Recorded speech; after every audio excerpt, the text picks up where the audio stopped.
finally, this MotorCities at Home program series is an outgrowth of our Speakers Bureau program. And so we're happy today to welcome for our 15th MotorCities at Home program, Terri Coppens from the Stahl's Automotive Collection. She was born and raised in a Chrysler family. Her dad, brother, sister, and aunt all worked for Chrysler. She worked in mechanical engineering for many years on conveyor systems in automotive plants. And she was ready to head south when she took a seemingly innocuous job at the Stahl's Automotive Collection 7 years ago as a temporary job. And here she is today. She is general manager of the Stahl's Automotive Collection, and she is going to take you on a wonderful tour. So I don't want to keep it from you any longer. Here's Terri Coppens from the Stahl's Automotive Collection. Thanks so much for joining us, Terri. Thank you. Glad to be here. Okay, so I guess I just start right now. Go right ahead. Okay, so many people to start out, one of the first questions we always get is who are Stahls? Where, what is Stahls? And so just to give you a little bit of a background on the company, back in the 30s, Ted's grandfather was actually, they were cutting letters out of felt, and they were doing beanies and the pennants and baseball jerseys and such.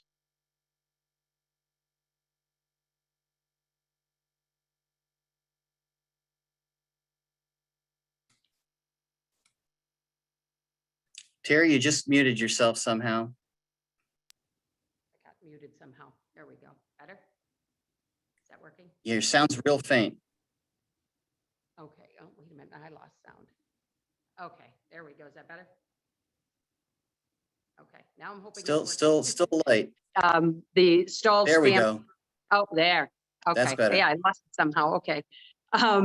But the part of the business at one point, they were looking to expand, and Ted had met this gentleman that they were looking to get some property from, and the gentleman had said he wanted to show him something that he was going to sell, and he had a 1930 Model A in his garage, and he approached Ted to sell that to him, and he purchased it, and that was the start of what grew into this. That was back in the mid-90s, so it wasn't that long ago, but so now I guess we can switch it around here, and we'll start off in our music room. Let me switch put my finger up there, but switch it around. This is when you enter the collection, this is our music room. And we have items that are from the late 1800s all the way through into 1940s jukeboxes. And we do have a few sprinkles of cars up here. We have our, this is our 1886 Benz motor wagon replica. And we've had that out at a few shows. And then again, we've got all these automated musical instruments, and most people come in here expecting just to see cars, and they're happily surprised to see more. And I'm going to demonstrate some of these for you. So this one here is one of the ones I'm going to demonstrate first. This is a Hupfeld Phonalist Violina, and it's a Model B, and the Model B comes from the case style. And on this side, we have a Model A. This one over here is a Model A, so you can tell it is a different case. Now that Model A is all original, and that is from 1921. And again, it's all original. There's only about 3 or 4 of those left in the world. And of the Model B, there's about 40 or 50 left in the world. And this one's made up of various Model B parts, but they are original parts. They just didn't come off the line together. So I'm going to step up here. These are all air driven. So I'm going to open this up, and you can see it looks pretty much like a player piano type roll. I'm going to start it up here, and then I'm going to step back. I'm going to open this up here to show you what's up here.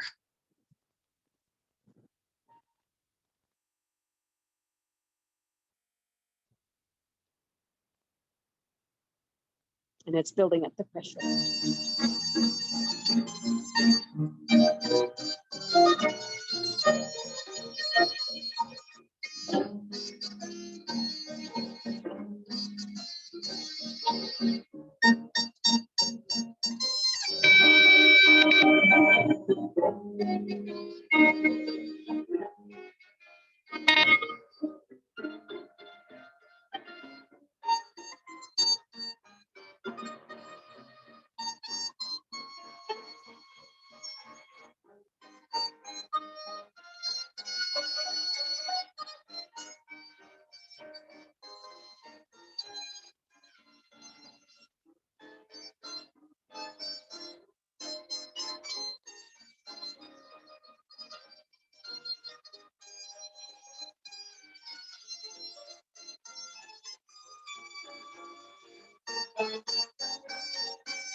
Okay, I don't know. Is the sound still working or? 'Cause I'm not hearing any feedback, so I don't know. Yeah, the sound of your voice is fine. Okay, so I just wanted to make sure that was working. Okay. So now that machine, again, that one is from, this one's from 1915. And you can kind of get a better look up here. It's hard to talk while it's playing, but those are the strings up there. There are 1,800 horse hairs up there that are woven to create the bow. And it spins faster and slower for the tempo and the volume. So, and this we have here is a 1901 Winton, another one of the cars that we keep on display in here. We started collecting more music items, and that's why it became a little bit of an issue to keep cars in here. So we had other cars in this room, but everything took over here. So the next group I want to show you are these three right here. So these three pieces here are all from the Mills family, the Mills Novelty Company that was out of Chicago.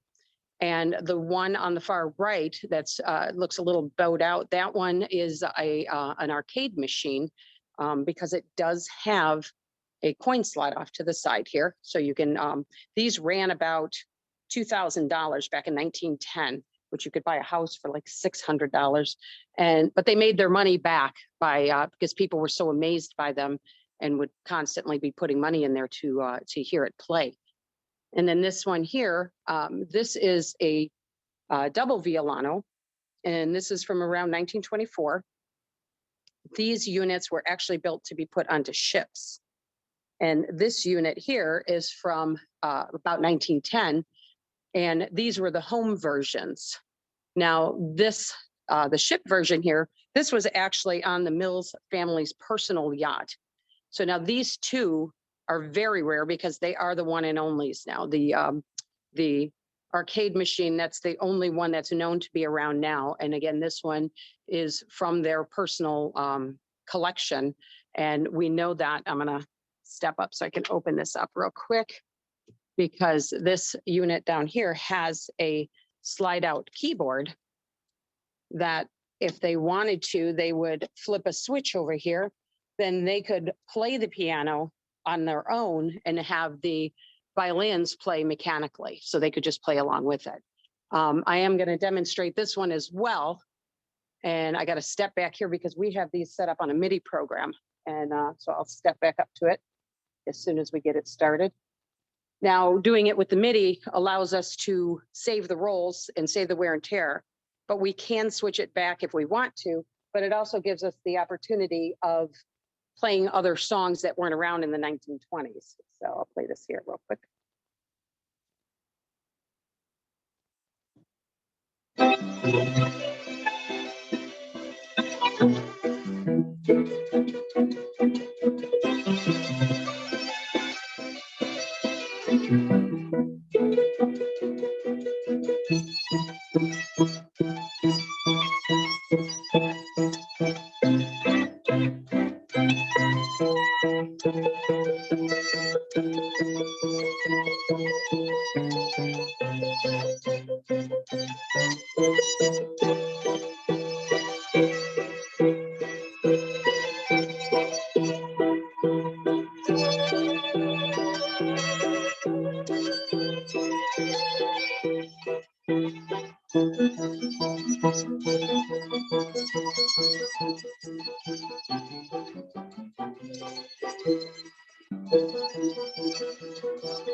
So that was the double Violano. We also want to show off in our trophy case from 2018. It's hard to see, but our Motor Cities Award of Excellence. So we appreciate that. But this is where we keep our trophies and other things. Things like the Spirit of the Great Race Award and the Best Lunch Stop, which is currently going on. And we have 5 cars running in that. They started in San Antonio and they will finish in Greenville, South Carolina, I believe it is. But yeah, so go Team Stahl. We've got one of our cars is actually in 2nd place. I have to double check the stats today, so hopefully they moved up. But we're going to go step into the main room of the museum now. And in here we have, this is where the majority of the cars are, but we also have neon signs, gas pumps, and different types of memorabilia all around. And we do have some of the larger instruments that we have on display. And I got to step back in for one quick second because I do need our iPad. I'm going to grab that real quick. I'm trying to remind myself to grab it. But for one of the machines on there, we do have it running on the iPad. So I do need to grab that. Okay. So now we're back in. So this is our 1926 REO Speedwagon bus. And we had our name and logo put on that. And we've taken our volunteers on little trips around in it. It's a lot of fun to ride in. It's really neat. This area here we call Durant Corner. These are all cars that William Durant had something to do with, leading all the way up to our Durant over here. From this point on, the majority of the cars are in a chronological order. And so we'll take a walk down this way. This here, our 1904 Cyclone Cyclonette trike, will be in our circle. We're going to have a circle at the St. John's Concours on July 27th, I believe it is when it is. And we're going to have a circle of 6 of our cars there, plus we'll have a car there on display, or we'll have a car for to be judged. And so if you get a chance, you can come out there and say hi. It's our 1904 Peerless. And this is one that people really like to see, is our International Harvester, because it is all original, untouched, still runs. I would say 95% of the cars in here run. We do have a few that we feel that probably won't run, but for the most part, we're going to do everything else we can to make them run and keep them running. So, and going down this way, we've got, this is a really special car here. This is our 1909 Austin. This was built in Grand Rapids. Most people feel that, you know, it relate the Austins to the small English cars, but this one is a Grand Rapids built. And we did put this on loan over at the Grand Rapids Museum a few summers ago, and they kept it down there. The really neat thing about this car is we are the 4th owners of this car. The original one was purchased off the floor of the Chicago Auto Show in 1909 for $5,000 from a gentleman from Ohio. And he kept the car after he passed. His wife sold it to Barney Pollard, and then Barney Pollard had it for quite a while again and had it on loan at the Crawford Museum in Ohio. And then Barney Pollard's son had sold the car after his passing to a gentleman on the East Coast, and we purchased it from him. The car is all original. The only thing that was changed was the hood and the fenders, because they were very lightweight. And this is not one of the cars that Barney Pollard had strung up. This is one he drove. He loved to drive this car. So that's why he had those replaced, so that they were heavy duty and could withstand it all. This one here is another one Barney Pollard owned. This is a one and only Eagle car, Detroit Eagle. Now, when it was restored, the gentleman actually put American Eagle on there. So it's not an American Eagle. He said he just felt like he wanted to do that when he restored it. So, but it's listed as a Detroit Eagle, and it was built just to test out these cast aluminum tires. You can see there's 2 sections, and then they had an inner tube in between them. We have 3 of the original tires on hand, and but we just display the one right now. So, but this is a one and only American Eagle. After the tires did not work, they just didn't build any more cars. We've got full receipts and everything too for this car, for the parts that they purchased to build it. So before we go on to more cars, we're going to take another look at another one of our music machines here. I have to step back in between the cars to get this one to fit in. This is a 1920 Godin dance hall organ. That's the largest Godin right in existence right now. And it had been restored, and they restored it using the front of the Godin, but the back of it is from a Mortier dance hall organ. They also added, you can see at the very top, there are brass bells. And the largest of those bells weighs about 600 pounds. So this is I don't understand how they traveled with it, but it was a travel organ. And they would go to town squares and they would use it for movie theaters and because the movies were silent. So they would use this to make the music for the movies. But again, it was a travel organ. It was built in Paris in the 1920s. And again, we use the MIDI program so that we can play other songs that were not from the 1920s. And give me a second here, and we're going to play a song that some people may know and recognize, but it's a favorite around here.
There you have it. That is, in case you didn't recognize it, that is the Star Wars theme. And that's one that we always play on May the 4th, of course, for May the 4th be with you. It is a fan favorite here. And so we wanted to demonstrate that one. It's a very large organ. It's about 25 to 20 or to 30 feet tall and about 30 to 35 feet wide. So, and that's got a permanent place right there. We don't move it. So, but right now I'm just going to take a stroll through and show off a few of the other cars that we have here. This section over here is where we keep most of our speedsters. We have our 1911 Oldsmobile Autocrat, which is nicknamed Yellow Peril, raced up until the 1980s. And previous owner, if you asked him, it won every single race it was in. Not sure if that's completely true, but that's what we were told. So this 1923 Will St. Clair was built right in Marysville, and it is completely original and does include a neat set of golf clubs over here on the side. And as you can see, as I'm going in between the cars, most of our cars are not roped off. We do allow people to go in between. We do think that sometimes the insides of the cars are just as beautiful as the outside, if not more. So we want them to be able to see inside and get a good look and, you know, get the good smell and sometimes in there. So this is our 1924 Marmon. This was a 100-point car last time it was judged. So we do have some that are roped off, as you can see. We've got a variety of things for just about anybody. We have this is a 1908 Wurlitzer. It's called a piano orchestra. And again, this is from 1908. It's all original. I'm not going to demonstrate that one today. You'll have to come out here and see it and hear it. But everything on that is original. It's a beautiful piece. We run silent movies on our screen here while we're open. And then during our Veterans Day event, which is one of our largest events, it's a fundraiser we do for veterans charities. We will run the Bob Hope videos on there. And we've got boat motors all throughout here. Again, we've got different things just sprinkled throughout the museum. This was Mr. Stahl's personal motorcycle, and he just absolutely loves that. So that one stays in here as well. Now this is a, it's called a 1904 Winton Flyer. Now there was no Winton Flyer, but this is a car that was built by Von Dutch and Steve McQueen, and it was used in the movie The Reavers from 1969. And Steve McQueen said that this was the star of the movie, and he actually purchased it and kept the car until he passed. It then went on to the Peterson Museum in Los Angeles. And after that, we were able to get it. So now it lives here. We took it down to Mississippi where the movie was filmed. They did a 50-year anniversary. And we were able to take it down there and share it with the people again. And they felt it was like an old friend came home again. So it's kind of neat to be a part of that. Next, we've got our 1919 Meisenhelder. Now, this one was built in Pennsylvania by Roy Meisenhelder. And this, Roy was basically, he was a metal guy. And you can tell there's so many different things on here. There's so many different lighting aspects. He's just kind of loaded this car up with all the, even behind the spare tires. I don't know if you can see it on here, but behind the spare tires, there's a light. So he was a metal guy, and that's what he was doing. He built this car just to demonstrate and show what he could do for your car and how he could customize your car. It has the mother-in-law seat. Now, many years ago, Jay Leno was here for one of our Veterans Day events, and he said the story, so I'm going by his story, that these were called mother-in-law seats because when a young couple went on a date and they were unmarried, they had to have an escort. So that is where she was to sit. And many people, of course, joke and say you just take a sharp turn and she falls off and you're good to go. But I'm not saying that because I'm going to be a mother-in-law soon. So, but this car here, we have, it's got right here, this is a lighted gas gauge. And it also has a corded cigarette lighter right here, which is kind of neat. And it also has Fat Man steering in there. So you can adjust the steering wheel. But again, just a very neat one-off car, and another one you can come and see here. We have our 1947 Mercury half-ton pickup. These were only built in Canada, and this draws a lot of people. People do love to see these pickup trucks, and being that it is a rare one, it's kind of neat to come here and see. So back up this aisle, this is our 1929 Stutz Model M. We had this out at Pebble Beach. This was in 2019, and it did win an award out there. So it was beautiful to be a part of that. This is our 1927 Franklin, another all-original vehicle. Many people will ask us if we're going to restore it, and we tell them no, because it's just to be able to show the craftsmanship in that lasted and how well it lasted and how well it was taken care of. It's just very neat to see. On this side, this is what we call our Auburn Core Duesenberg row. So the Duesenberg leads it off. This is our 1934 Duesenberg Model J. We also know the first owner of this car was Clarence Bidding, and he was the president of the U.S. Sugar Company at the time. And he paid $16,000 for this car when it was new in 1934, which would have been about close to $300,000 if you bought a car today for that. And it's just a beautiful car. And we can always tell when we look at pictures of the Duesenberg Model J's, because this is the one that has the 3 courtesy lights at the bottom. So those will light up when you open up the door, because it was meant to be driven by a driver.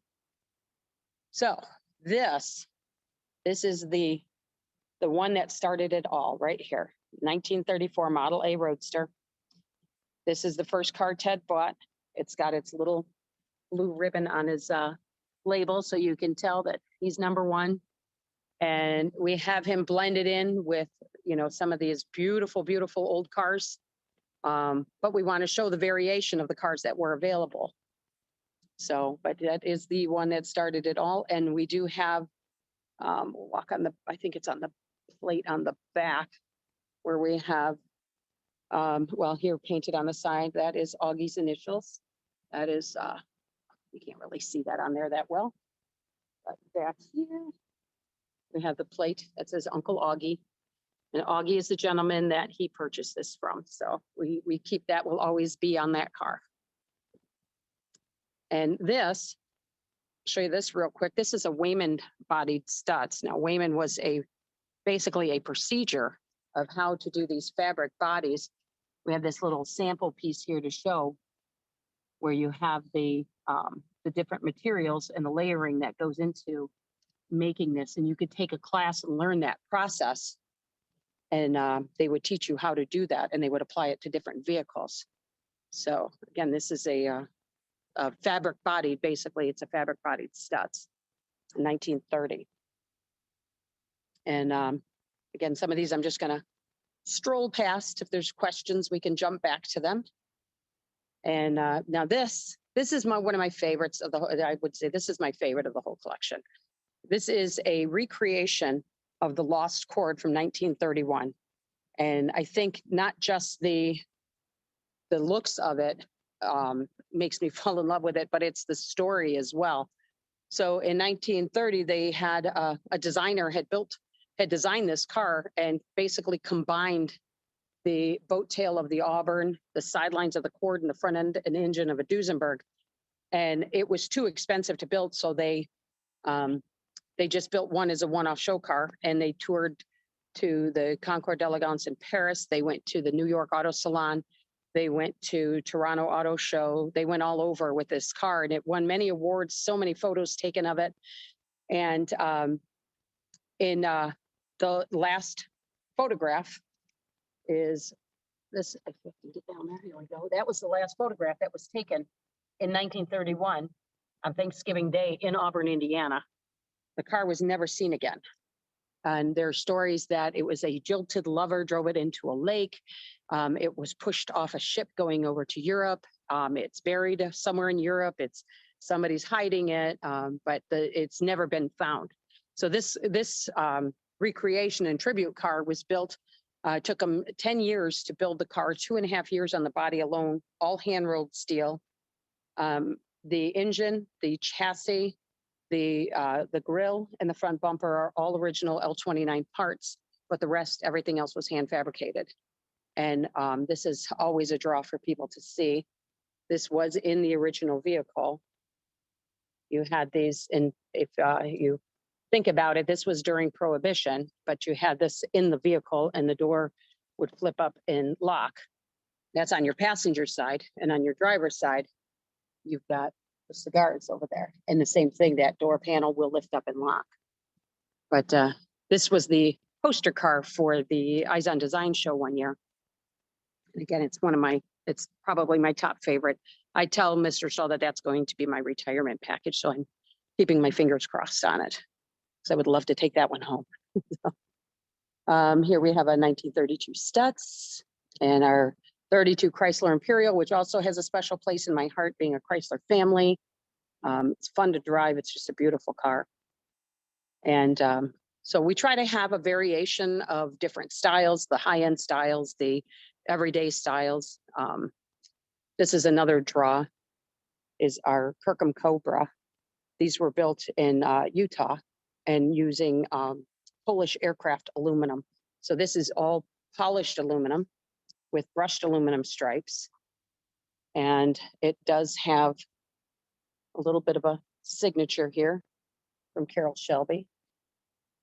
So this one draws a lot of the young kids, especially. They come in here and they see that and they just kind of gather around that one, but we get them to walk around and see more. And this is our 37 cord that tops off the Auburn Cord Duesenberg row. We have our 32 Nash. And this 34 Studebaker, we had a young lady came in a few years ago and asked if we had a Studebaker. And I had told her at that time we did not. And she told me she was a Studebaker. She was in the family. She came years later and she was wearing a little red beret when I first met her. And she came in wearing that beret. And I excitedly grabbed her and brought her over here to show her that we finally had a Studebaker. So she was very pleased to see it. This one is actually going to be going to the St. Michael's Concours in Maryland in the fall. We do take the cars out, and that's why you see the ribbons and the plates. Those are the shows that they attended and the awards that they've won. 35 Chrysler Airflow. There's really neat videos on YouTube that you can see of airflow rolling down a cliff, and they just jump right in it and drive off. And also the wind tunnel videos on that. This is our 35 Brewster town car. People kind of get a little scared because they walk up to see this one and they see our little mannequin and our little Miss Daisy back here. So it's fun to give them a little scare now and then. Then we have our 35 Ford. And a Terraplane, and this is one that's a little bit newer to us, is our Stout Scarab. This one is it's funny because it takes a little bit of a green hue, but it's a gray, but in the lighting it does look a little bit green. But it is supposed to be one of the first minivans. And the neat thing is, for one, this is how you would open the door. It's an electric opener, but we have the battery disconnected, so I have to reach in and open it. And these seats move around. You can actually, other than the driver's seat, you can rearrange it like your living room and move these seats around. And I don't know if I can show the ceiling, but it has all the woven cane basically up there. It's really neat, and it does match what is on the bottom of the doors here as well. So it's a beautiful, beautiful car. Now we're going to go a little bit out of order, and well, we'll focus right here. This is our Wurlitzer theater organ. So this organ was actually built by the Wurlitzer family in Cincinnati, and then it was moved to their personal mansion that was also in Cincinnati.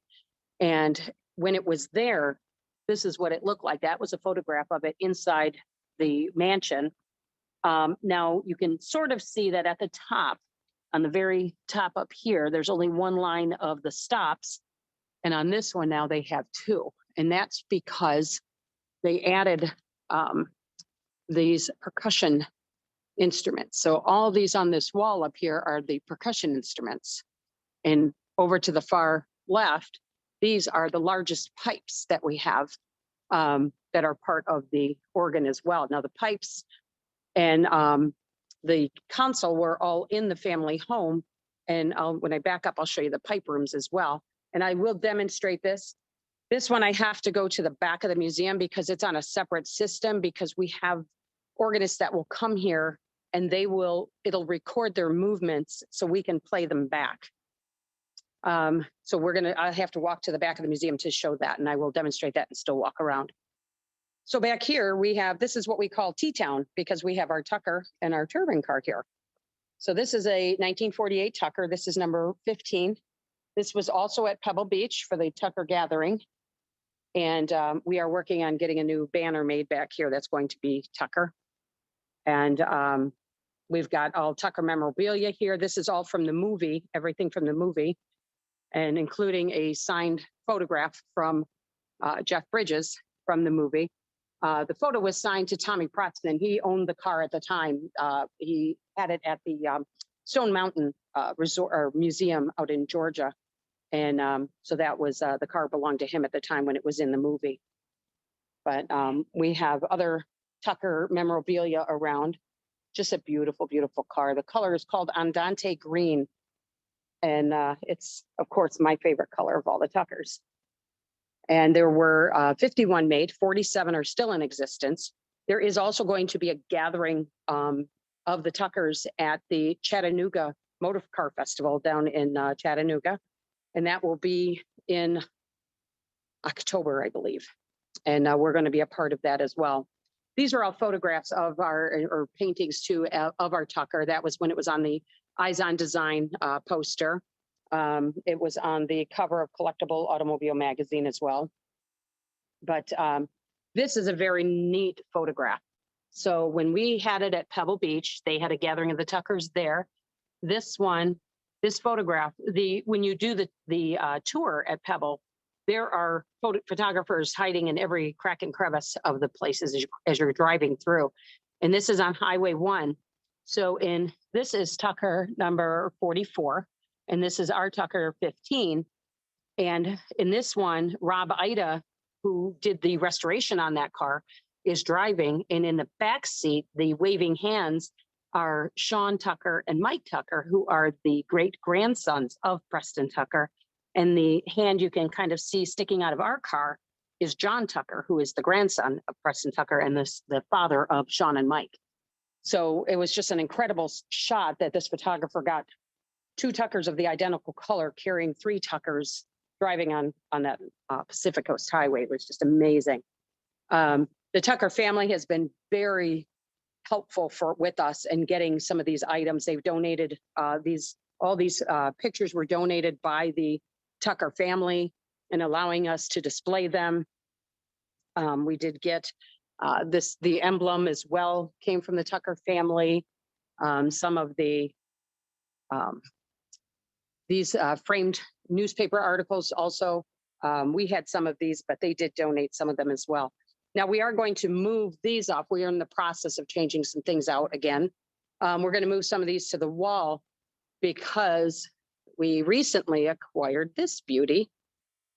That's 1963 Chrysler Turbine car.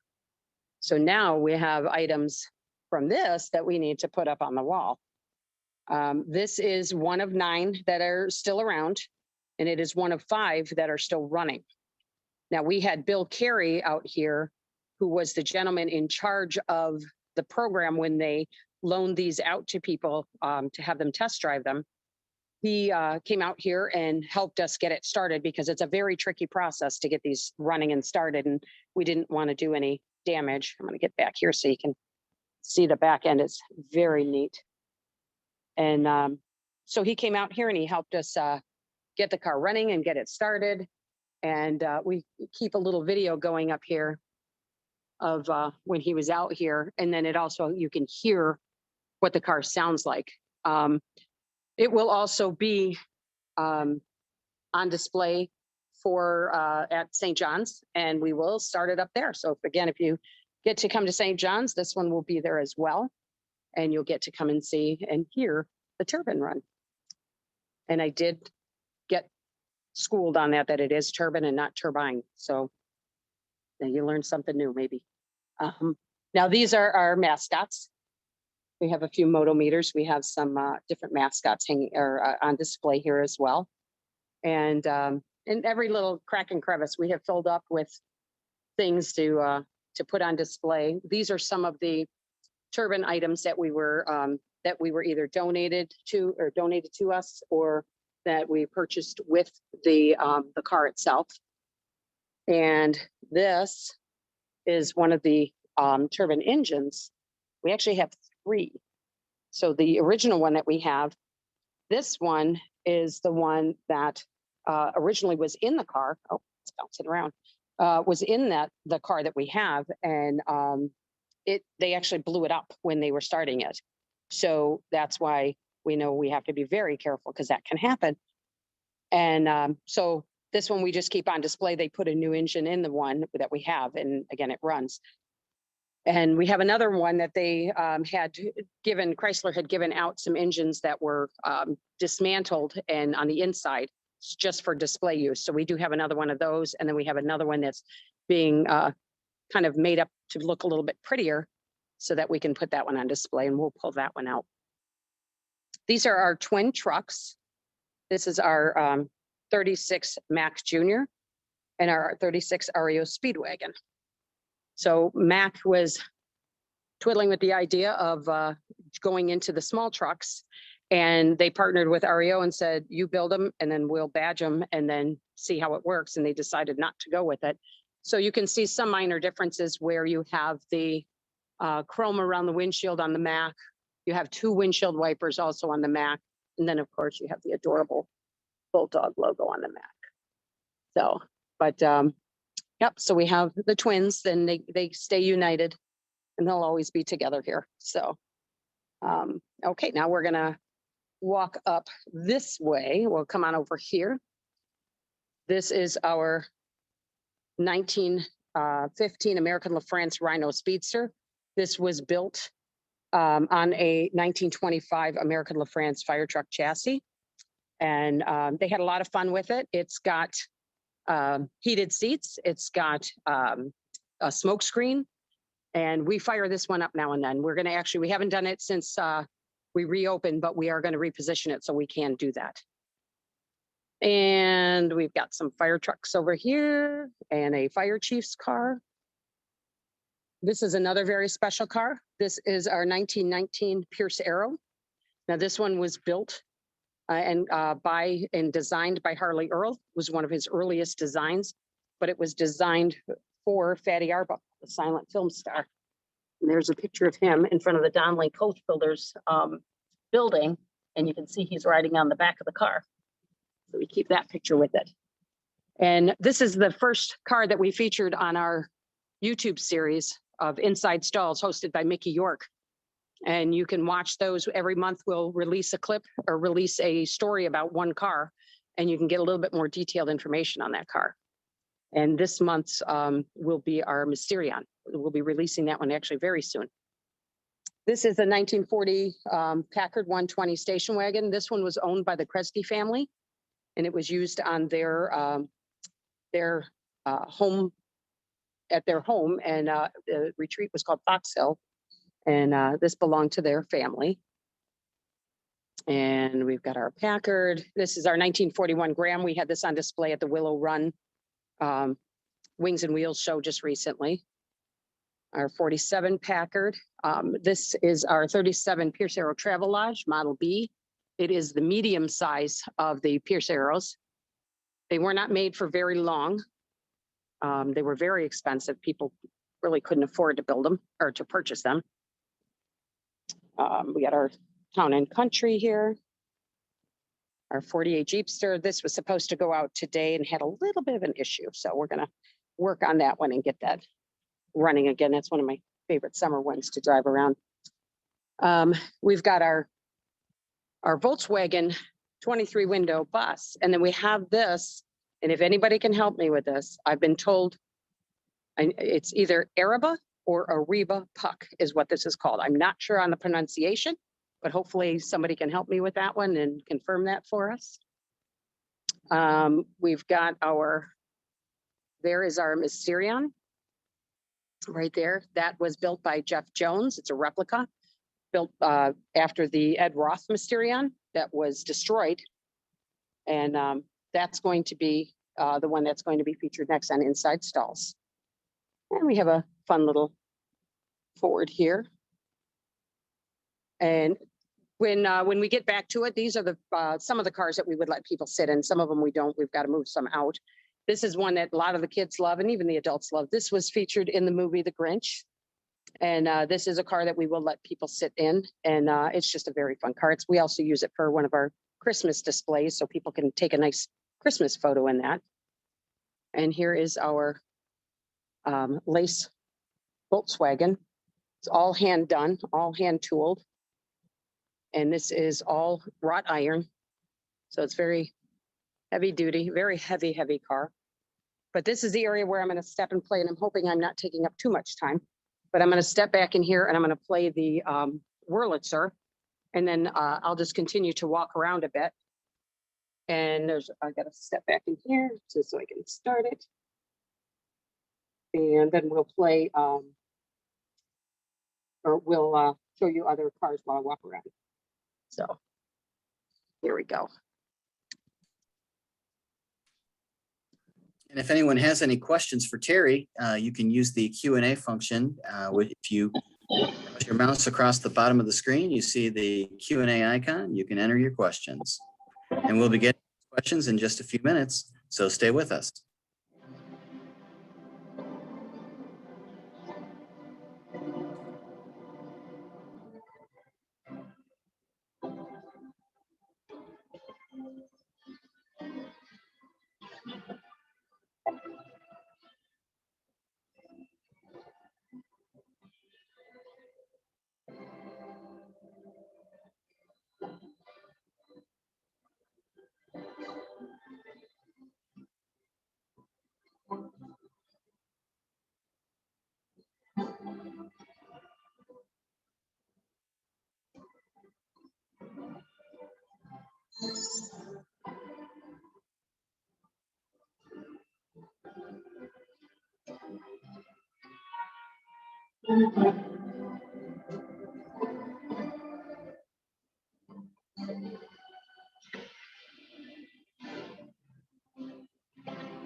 And that was our Wurlitzer theater organ. That was played originally by David Wickerham, who is an amazing world-renowned organist.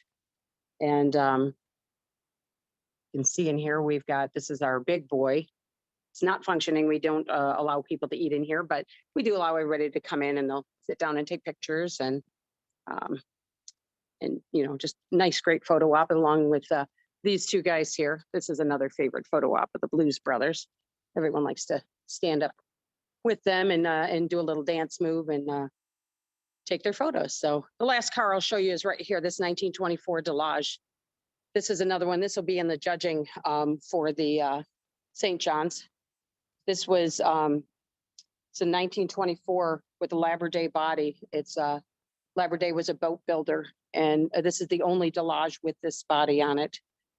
And it's a beautiful car. It was used in the movie Chariots of Fire. It had cream colored fenders at that time, but then it was had a master boat builder do a restoration on it, and it's just beautiful now. So, but I think that's the last one I was going to show. And I think, does that work?